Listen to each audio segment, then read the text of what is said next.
Many manufacturers have the option of selling a product at a given point in the production cycle or continuing to process with the expectation of selling them at a later point at a higher price.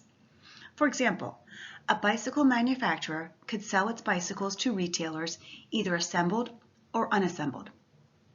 A furniture manufacturer could sell its dining room set to furniture stores either finished or unfinished. The sell or process further decision should be made on the basis of incremental analysis. The basic decision rule is process further as long as the incremental revenue from such processing exceeds the incremental processing cost. Woodmasters makes tables. It sells unfinished tables for $50. The cost to manufacture the unfinished table is $35.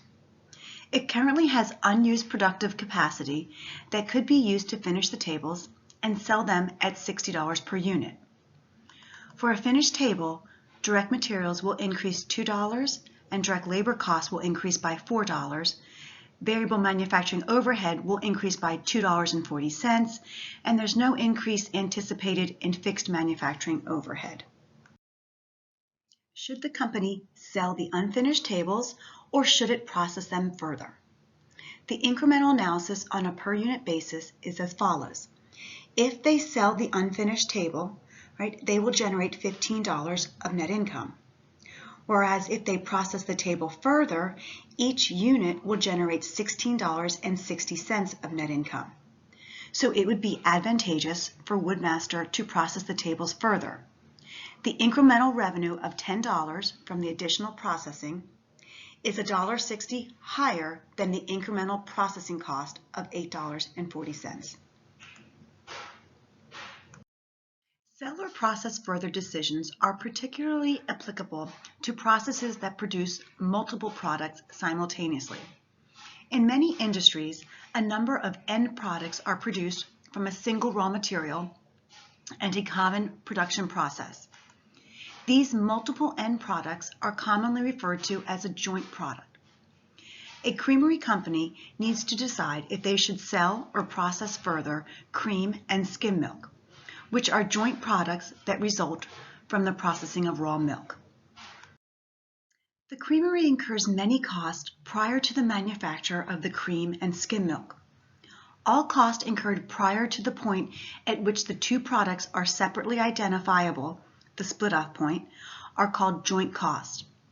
For purposes of determining the cost of each product, joint product cost must be allocated to the individual products.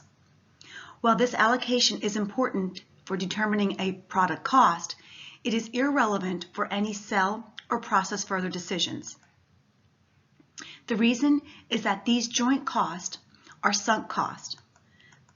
That is, they have already been incurred and they cannot be changed or avoided by any subsequent decision.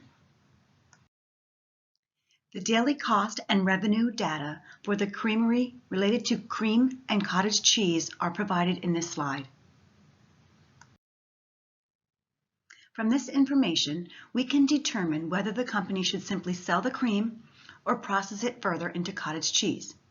Note that the joint cost that is allocated to the cream is not included in this decision. It is not relevant to the decision because it is a sunk cost. It has been incurred in the past and will remain the same no matter whether the cream is subsequently processed into cottage cheese or not. From this analysis, we can see that they should not process the creamery further because it will sustain an incremental loss of $2,000. The daily cost and revenue data for the company related to skim milk and condensed milk is provided on this slide. An analysis of whether to sell skim milk or process it into condensed milk is provided below. They should process the skim milk into condensed milk as it will increase net income by $7,000. Again, note that the $5,000 of joint cost allocated to the skim milk is irrelevant in deciding whether to sell or process further. Just like we had in the previous exercises, you will find the solutions in the next video.